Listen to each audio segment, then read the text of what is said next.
So it looks like Biden has some news about the mask policy. Here we go. Fight this virus with equity for all. As a matter of fact, if I'm not mistaken, there are more Latinos and African American seniors that have been vaccinated as a percentage than white seniors. The CDC made an important announcement. Starting today, if you're fully vaccinated and you're outdoors, you need, and not in a big crowd, you no longer need to wear a mask. I want to be absolutely clear. If you're in a crowd, like a stadium or at a conference or a concert, you still need to wear a mask. So you have any comments on that, or?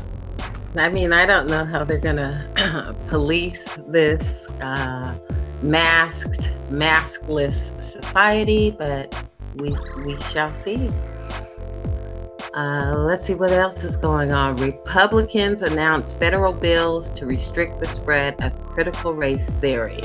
Congress members have a pair of federal bills to prohibit diversity and anti-racism training in the military and federal agencies. A group of House Republicans on Wednesday took recent attacks on critical race theory a step further by introducing a pair of bills to ban diversity training for federal employees and the military. Some 30 GOP representatives have signed on to support both of the Combating Racist Training in the Military Act and the Stop CRT Act. Rep. Dan Bishop of North Carolina said at a news conference in Washington. The first bill is a companion to legislation introduced by Senator Tom Cotton of Arkansas that aims to prohibit teaching anti-American and racist theories, such as critical race theory, at any academic institution related to the U.S. Armed Forces.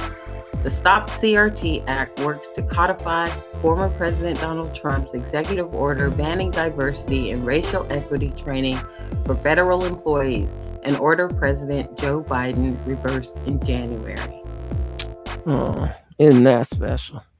I mean, I'll say it again. Critical race theory is just U.S. American history, so I don't see what the problem is in teaching it, especially to our American armed forces. Word. So speaking of Republicans, it looks like Liz Cheney got kicked out and replaced. So let's watch this video. I am absolutely committed, as I said last night, as I said just now to my colleagues, that we must go forward based on truth. We cannot both embrace the big lie and embrace the Constitution. And going forward, the nation needs it. The nation needs a strong Republican Party. The nation needs a party that is based upon fundamental principles of conservatism. Thanks, Mike. Well, first, I wanted to thank my colleagues for the opportunity to serve as the House Republican Conference Chair. I have prioritized listening to all members of our Republican Conference, and my focus is on unity because that's what the American people and that's what our voters deserve. I also want to thank this leadership team. I look forward to working with them in partnership, shoulder to shoulder, to make sure that we are fighting on behalf of hardworking Americans. I also want to thank President Trump for his support. He is a critical part of our Republican team. And of course, most importantly, I want to thank the voters of New York's 21st Congressional District, whom I'm honored to represent each and every day and fight for them. Wow, that's interesting. Why am I supposed to care about either one of those white ladies? I don't know. Who knows? I mean, some people do. So, is what it is. All right. So, also in this news, looks like a black man, a brother, LaRue Bratcher, is the owner of a marijuana smoke shop out in Oklahoma City. And last year, he shot and killed a man who tried to steal from his business, according to the Atlanta Black Star. Bratcher was originally arrested for second-degree murder for killing 42-year-old Daniel Hardwick, who is white. The suspect is in the burglary. Okay, let's get it right. It is alleged that Bratcher initially tried to fire a warning shot, but it accidentally struck Hardwick. This incident would have been Hardwick's second attempt break-in many days. Bratcher was the one who actually called the police. So, looks like, the brother's just trying to protect his property and, using his Second Amendment right. And now it looks like he is unfortunately awaiting trial for shooting when... Yeah, this whole thing is complicated because, like, supposedly he had his marijuana license was up, and then they were trying to throw him in jail for that, and then now he's in jail for so-called shooting. I mean, this is getting complicated. So, fam, or anybody else out there, if you want to support him, or if you feel like you do it, it's up to you.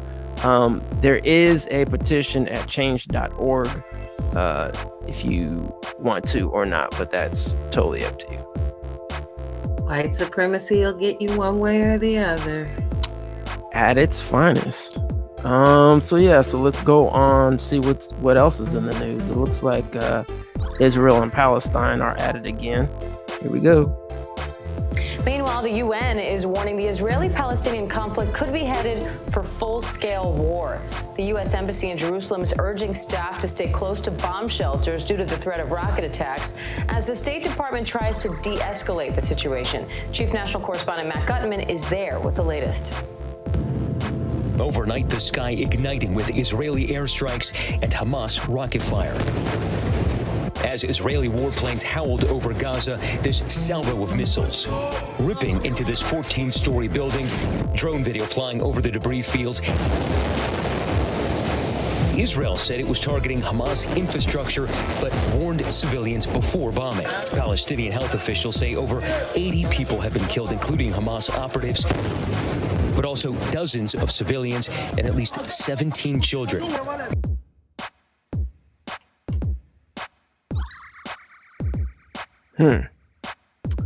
Wow. I don't even know what to say about that one. But yeah, a lot going on. Let's see what we have here. Simone Sanders hurt at being passed over for press secretary. Simone Sanders, a senior advisor to Vice President Harris, was reportedly hurt after being passed over for the White House press secretary job, according to a widespread Washington Post feature on Sanders and her fiance, DC's Director of Culture and Nightlife, Sean Townsend.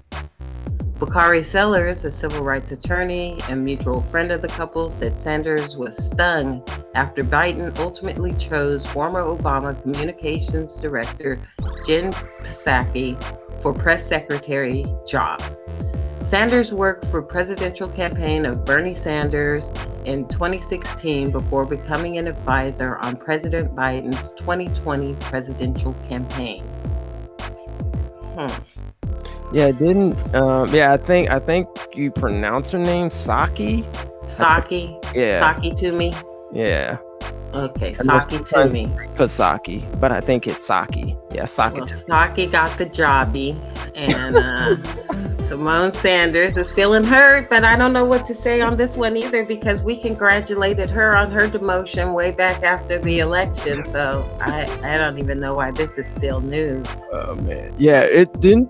I think we had a brief conversation about this. Is Simone Sanders? Is she the one who she did the tackle?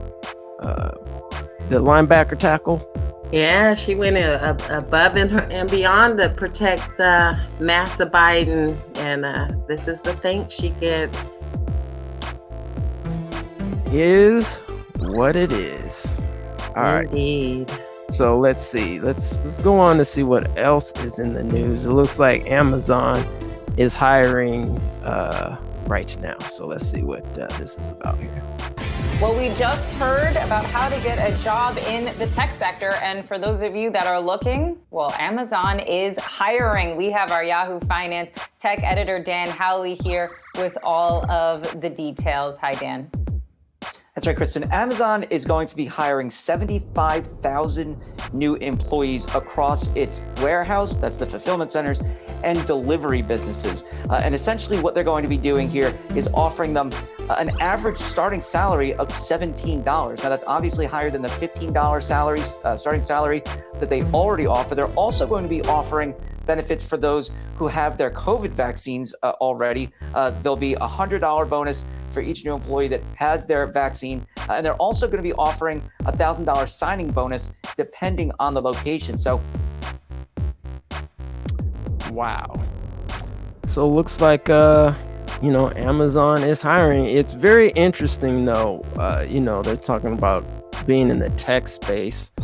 Yet, I wonder how many of those jobs are actually going to be really technical, like the engineers, the software programmers. And obviously how many of those are going to be Black Americans, Native Black people that are going to get hired, or most of them just going to be warehouse jobs or drivers. This is just an assumption, but I assume that zero will be tech related in industry. $17, while it's above the $15 proposed minimum wage, is still not a livable wage. So I think these jobs are still going to be the grueling gig worker jobs where, you're on the assembly line, working under depressed and oppressed conditions. But that's just me. We'll see how it turns out. Yes, we will. So since they don't have that union, so we shall see. Yep, no union. Let's see. Do you want to take this $300 unemployment benefits? Let's take a look at what's going on here. $300 unemployment benefits end in at least 9 states as stimulus hopes fade. States are starting to run out of funding for enhanced unemployment benefits, leaving millions of workers without additional aid as hopes for more stimulus dwindle.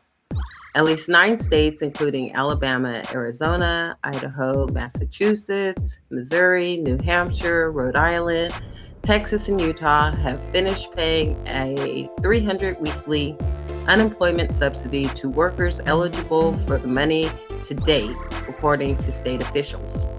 Others, like North Carolina and Tennessee, are poised to finish distributing the aid made through the federal Lost Wages Assistance Program as soon as this week.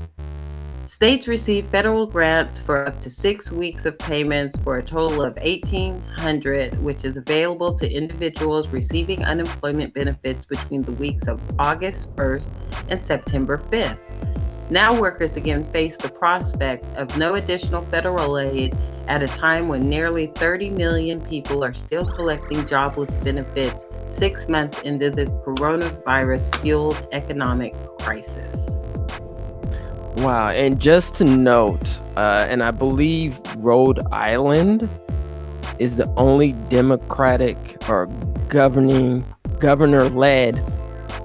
state. So I think all the others that were mentioned are Republican-ran state. That's just to know, except for Rhode Island, if I'm correct. But y'all need to double check that. Not surprising at all. Do you want to talk us through this info slide here? Yeah, let's do this. So we'll just concentrate on the race and ethnicity part, and you guys can look at the gender and the educational level when you guys have a chance. So looks like in April, Latinos were up to close to 20% jobless rate, and blacks were close to 16%.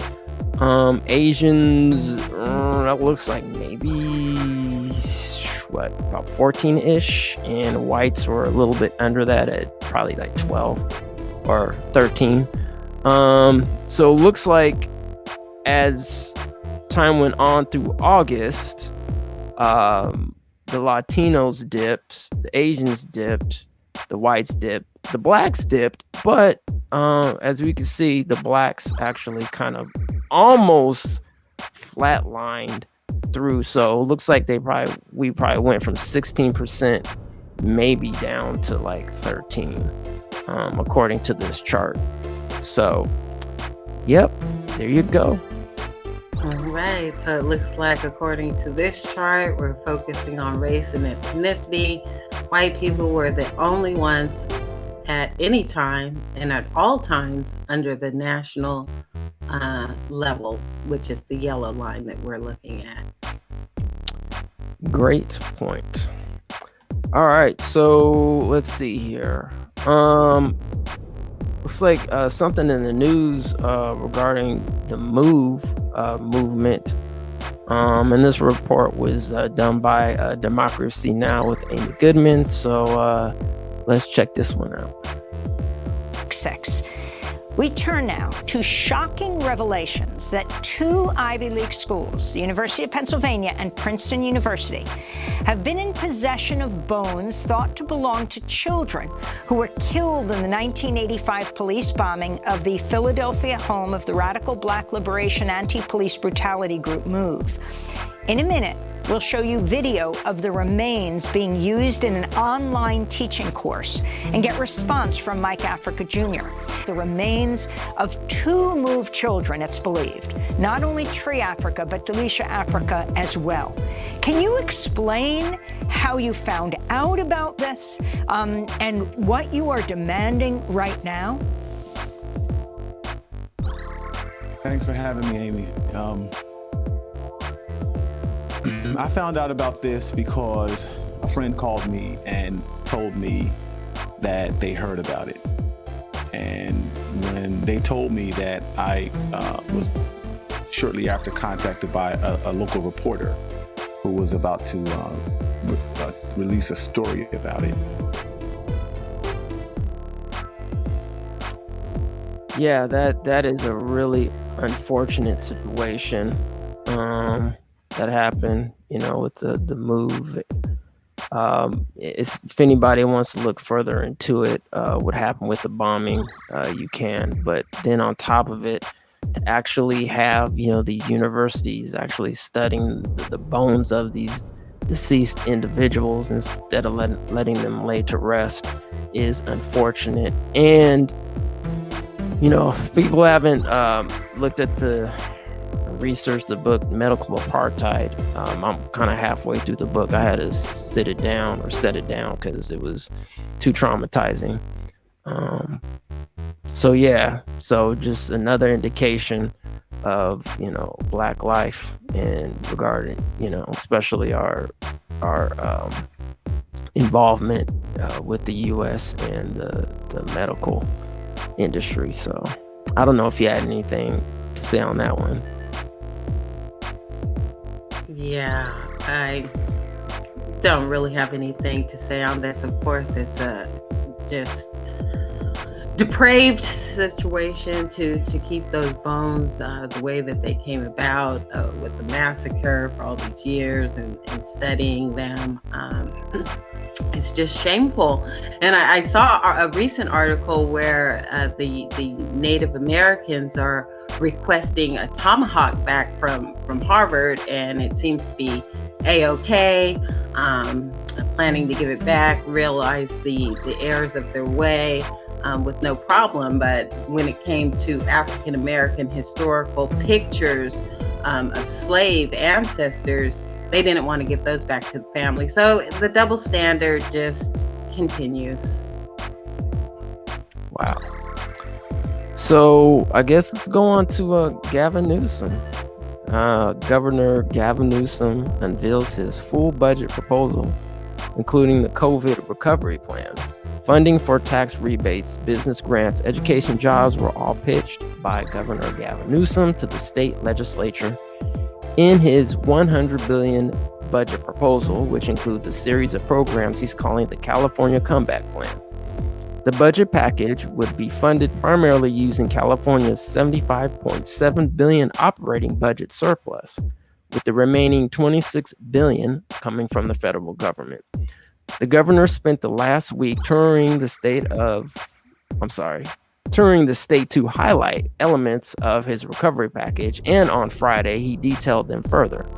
Newsom announced earlier this week rebates for taxpayers, where the state would spend $12 billion to send out $600 payments, which 2 out of every 3 Californians would be eligible to receive. Billions of dollars would also go towards paying past due utility bills and missed rent payments for those in need. Another $300 million was proposed to help forgive traffic fines and fees for low-income Californians from January 1st, 2015 to June 30th, 2021.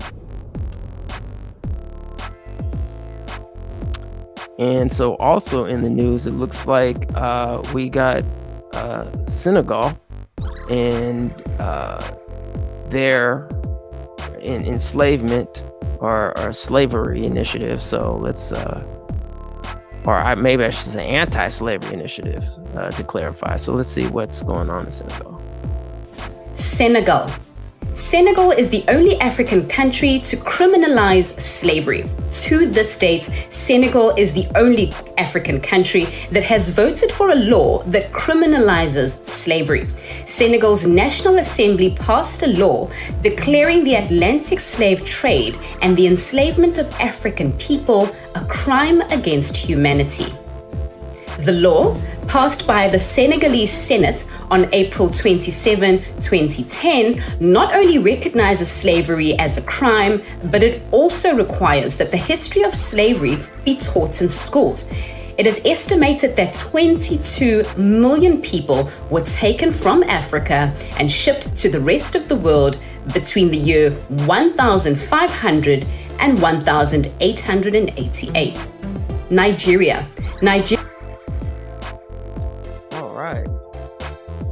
It looks like it's a step in the right direction. Yeah, it looks like they want to do the right thing in teaching slavery. Maybe that's where Americans will have to get their education, since they're banning it out here in the good old US. Speaking about, I'm just going to say it. Speaking about banning, which they should have just banned the next clip and not even done it and green light it. We're going to check out Gabrielle Union in this, I don't even know what to call it, a skit. Anyway, let's just look at it. Welcome to Black Table Talk, the only place on Tariq Nasheed's internet where we can have an honest conversation. Today's topic, women in the workplace. Why? I'm your host, Dr. Hadassah Oliyinka Ali Youngman, pre-PhD. And I'm about to take you on the overground road. How long is this intro? I do not mean to rush you, Queen Hadassah, but Kavya has me on a curfew. See. No, Gabrielle Union. Black women babies are not allowed to issue curfews. So before I give my 2 cents, you wanna comment on this one? I mean, I would say the most offensive thing about that skit, if that's what we're calling it, is that it wasn't even funny. I mean, but no, they were very offensive and calling out, Black thought leaders like it's some joke, and it's not funny. Yeah, it was garbage. Like the skit was garbage, was not funny at all, very offensive, as you were saying. Just throwing, the culture, the Black culture, both from the African and the African American perspective, all underneath the bus. Whoever wrote that just needs to be fired, and just straight up, because that wasn't funny. It's just like, that was beyond stereotype. It was, and I believe, and the audience will have to double check this for themselves, that Issa Rae from what's her show, Insecure, had something to do with this. And then of course Gabrielle Union, I don't know why she agreed to participate in this, but the cancel Gabrielle hashtag is going around again because of it. And this other woman who is dressed up in the costume, I don't even know who she is, but I'm canceling her too. We got the cancel culture going on. Yeah, I mean, look, we just need to get to a point, we as a society, let me clarify, we just need to get to a point where we just have to be better at being a little bit more sensitive about certain things. I know some things are meant to be funny, but, literally they're throwing a shot at, Tariq Nasheed, who recently put out his movie called Buck Breaking. And it's really unfortunate, instead of people just collaborating in general, people are starting to throw out shots, at people who are trying to do something positive for the community.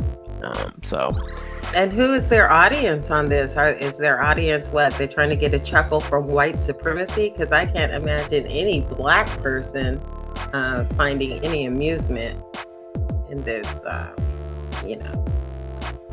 kind of, I don't even know what to call it, like you said. Yeah. New Age minstrel show? Yeah, that sounds pretty good. New Age minstrel, white supremacist ideology. I think that's pretty good. We'll go with that then. We'll go with that. So yeah, that's in the news.